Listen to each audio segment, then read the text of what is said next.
Welcome to real talk with Donthu Ramesh. Tirumala Venkateswara స్వామికి దేశవ్యాప్తంగానే కాదు ప్రపంచవ్యాప్తంగా భక్తులున్నారు. వెంకటేశ్వర స్వామిని తమ ఇలవేల్పుగా కొలుస్తారు కోట్లాది మంది ప్రజలు. ఇప్పుడు తిరుమల వెంకటేశ్వర స్వామి లడ్డూ ప్రసాదం వివాదాస్పదం అవుతుంది.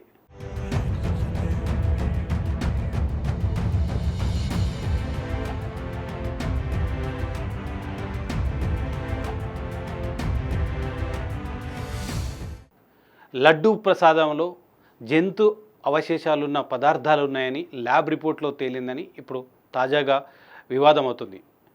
లడ్డు ప్రసాదంలో నిజంగా ఏమున్నాయో తెలియదు, కానీ అది పొలిటికల్ టర్న్ తీసుకుంది. రకరకాలుగా ఆరోపణలు ప్రత్యారోపణలు ఉవ్వెత్తున ఎగిసిపడుతున్నాయి. తిరుమల కేంద్రంగా నిజంగా లడ్డు ప్రసాదంలో నాణ్యత లోపించిందనేది గత కొంతకాలంగా భక్తులు అంటున్నారు.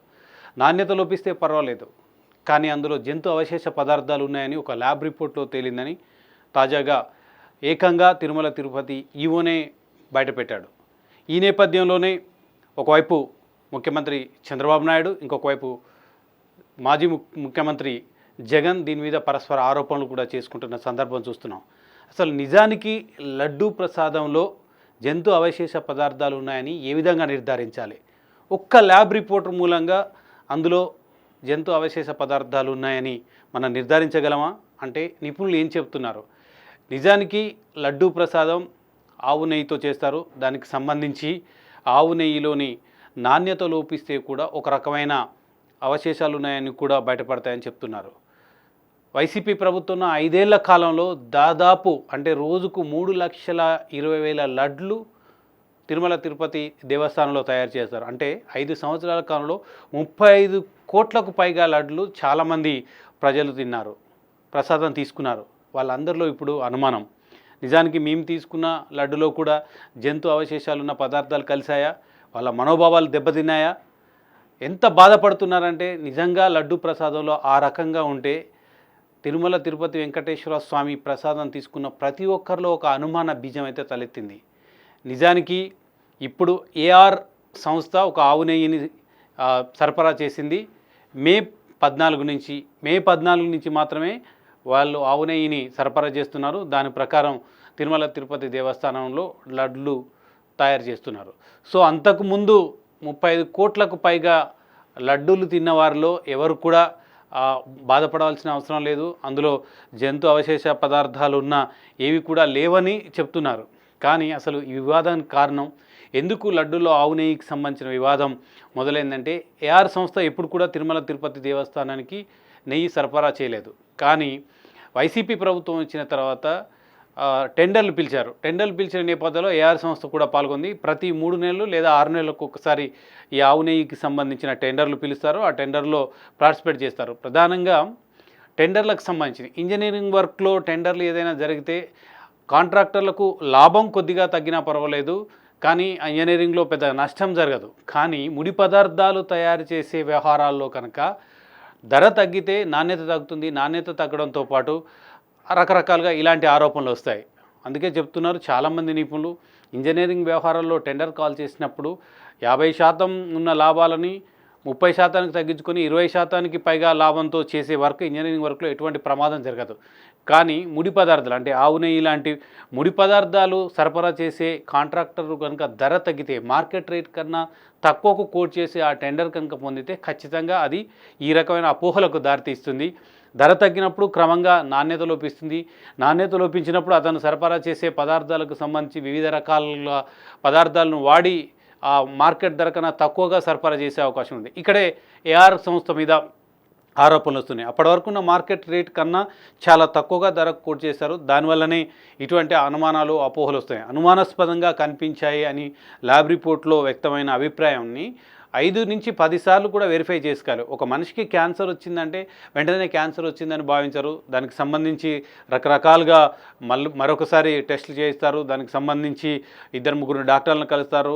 ఒపీనియన్ తీసుకున్న తర్వాతనే ఆ మనిషికి క్యాన్సర్ వచ్చింది, ఆ క్యాన్సర్కు సంబంధించిన ట్రీట్మెంట్ ఏ విధంగా జరగాలనేది నిర్ధారిస్తారు. అదేవిధంగా ఒక ల్యాబ్ రిపోర్ట్లో అనుమానాస్పదంగా జంతు అవశేషాలు ఉన్నాయని కనిపించినంత మాత్రాన అది నిర్ధారించకూడదు. ఒకటికి 10 సార్లు చెక్ చేసుకున్న తర్వాతనే దాన్ని నిర్ధారణకు రావాల్సిన అవసరం ఉందని నిపుణులు చెప్తున్నారు. కానీ ఇప్పుడు ఒకే ల్యాబ్ రిపోర్ట్‌తో జంతు అవశేష పదార్థాలు ఉన్న ఈ ప్రసాదంలో కలిశాయనే ఆరోపణల నేపథ్యంలో నిజానికి ఎందుకు జరిగింది? ఎందుకు అప్పటి వైసీపీ ప్రభుత్వం నెయ్యికి సంబంధించిన ముడి పదార్థాల లాంటి సరఫరా చేసే విషయంలో టెండర్‌కి పోయిందంటే ఆ రోజు ఈవోగా ఉన్న ధర్మారెడ్డి కాస్ట్‌ను తగ్గించాలి, తిరుమల తిరుపతికి ఆదాయాన్ని పెంచాలి, అందుకే టెండర్లను కాల్ చేసిన నేపథ్యంలో అతను మార్కెట్ ధర కన్నా తక్కువగా ఏఆర్ నెయ్యి సంస్థ ముందుకొచ్చి సరఫరా చేయడానికి ఉపక్రమించింది. అందుకే ఇంజనీరింగ్ వ్యవహారాలలో పర్లేదు, ఇంజనీరింగ్ పనులకు సంబంధించిన వ్యవహారాల్లో రివర్స్ టెండరింగ్ చేస్తే ఎటువంటి నష్టం జరగదు. కానీ ఇటువంటి వ్యవహారాల్లో రివర్స్ టెండరింగ్ చేయడం మూలంగా నిజానికి ధర్మారెడ్డి అభిప్రాయం ప్రకారం ఆయన టెండర్కి వెళ్ళడం మూలంగా ఆవు నెయ్యి అప్పటివరకు సరఫరా చేసే కాంట్రాక్ట్ కన్నా తక్కువ ధరకే అతను సరఫరా చేయడానికి ముందుకొచ్చాడు. దానివల్ల టీటీడీకి కూడా ఆదాయం మిగిలింది. కానీ జరిగిందేంటి? ఇప్పుడు రకరకాల అనుమానాలు తలెత్తుతున్నాయి. కోట్లాది మంది భక్తుల్లో ఒక అపోహలు తలెత్తాయి. తాము ఇంతకాలం తిన్న లడ్డూ ప్రసాదం ఎటువంటిది అనే అపోహల నేపథ్యంలో రకరకాల ప్రచారం జరుగుతుంది. ఖచ్చితంగా ఇది భక్తులకు సంబంధించిన వ్యవహారం, వాళ్ళ మనోభావాలను దెబ్బతినే వ్యవహారం కాబట్టి ఖచ్చితంగా ఇటువంటి వాటి విషయంలో చాలా జాగ్రత్తగా వ్యవహరించవలసిన అవసరం ఉంది. ఇకపోతే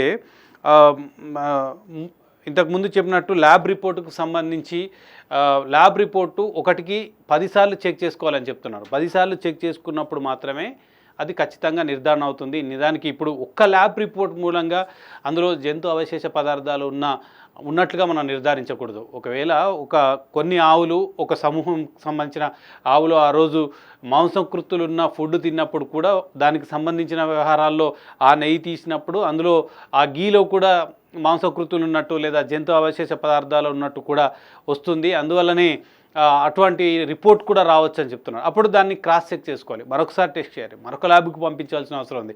అప్పుడు మాత్రమే ఒక నిర్ధారణకు రావాల్సిన అవసరం ఉంది. అప్పటి వరకు భక్తుల్లో వాళ్ళలో నాటుకుపోయిన అనుమానాలను, అపోహలను తొలగించాలంటే ఖచ్చితంగా ల్యాబ్ రిపోర్టు ఒకటికి 10 సార్లు చెక్ చేసుకోవాల్సిన అవసరం ఉందని నిపుణులు చెప్తున్నారు. ఏది ఏమైనా అన్నప్రసాదానికి సంబంధించి కూడా ఇప్పుడు ఒక వివాదం తలెత్తుంది.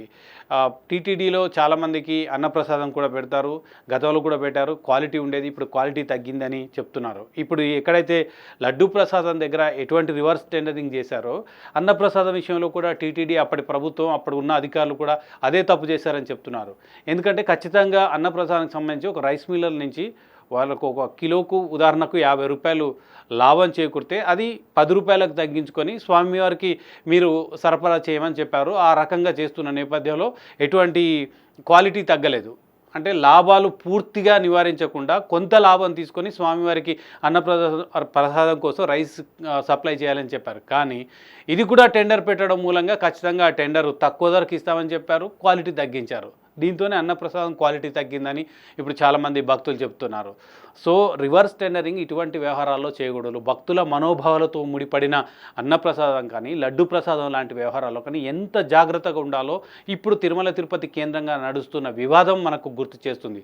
సో ఇది పొలిటికల్ టర్న్ అయితే తీసుకుంది, పరస్పర ఆరోపణలకు వేదిక అయిపోయింది. జాతీయ స్థాయిలో, ప్రపంచ స్థాయిలో కూడా చర్చ జరుగుతుంది. లడ్డు ప్రసాదంలో హిందూ మతానికి సంబంధించిన ప్రధానంగా శాకాహారులుగా ఉన్న వాళ్ళలో ఒక అనుమాన బీజం తలెత్తింది. అంత పవిత్రంగా ఉండవలసిన లడ్డు ప్రసాదాన్ని ఏ విధంగా తయారు చేశారు? నిజానికి ఏకంగా ఒక ముఖ్యమంత్రి వచ్చి స్వయంగా లడ్డు ప్రసాదంలో జంతు అవశేష పదార్థాలు ఉన్నట్టు చెప్పిన నేపథ్యంలో ఇక కరెక్ట్ అనుకుంటారు చాలామంది. గతంలో ఎవరైతే ఆ తిరుమల తిరుపతి లడ్డూని సేవించారో వాళ్ళంతా, ఎవరైతే ఇంతకుముందు ఉపయోగించారో వాళ్ళందరిలో కూడా అనుమాన బీజాలు అలుముకున్నాయి. వీటిని ఖచ్చితంగా నివారించవలసిన అవసరం ఉంది. ఇక ముందు కూడా జాగ్రత్తగా వ్యవహరించవలసిన అవసరం ఉంది. తిరుమల పవిత్రతను కాపాడాలి. తిరుమల కొండను అత్యంత పవిత్రంగా చూసే ప్రపంచవ్యాప్తంగా ఉన్న భక్తుల మనోభావాలు దెబ్బతినకుండా చూడాలి.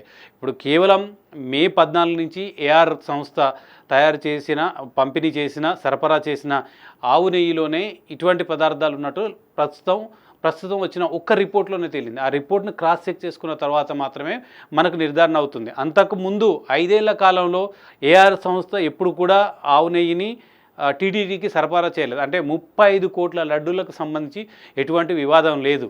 సో మే 14 నుంచి సరఫరా చేసి మే 14 నుంచి తయారు చేసిన టీటీడీ లడ్డు ప్రసాదంలోనే ఇటువంటి అనుమానాస్పద పదార్థాలు ఉన్నట్టు మనకు నిర్ధారణ అయిన నేపథ్యంలో అది ఇంకా ముందుకెళ్లాల్సిన అవసరం ఉంది. ఇది రాజకీయాలకు పక్కన పెడితే రాజకీయ వివాదాలకు కేంద్ర బిందువుగా మారకుండా తిరుమల పవిత్రతను కాపాడాలి. అసలు తిరుమలలో రాజకీయాలు మాట్లాడకూడదు. తిరుమల కొండపైన రాజకీయాలు మాట్లాడుకుంటే అది ఎవరు పట్టించుకున్న పాపాన పోలేదు.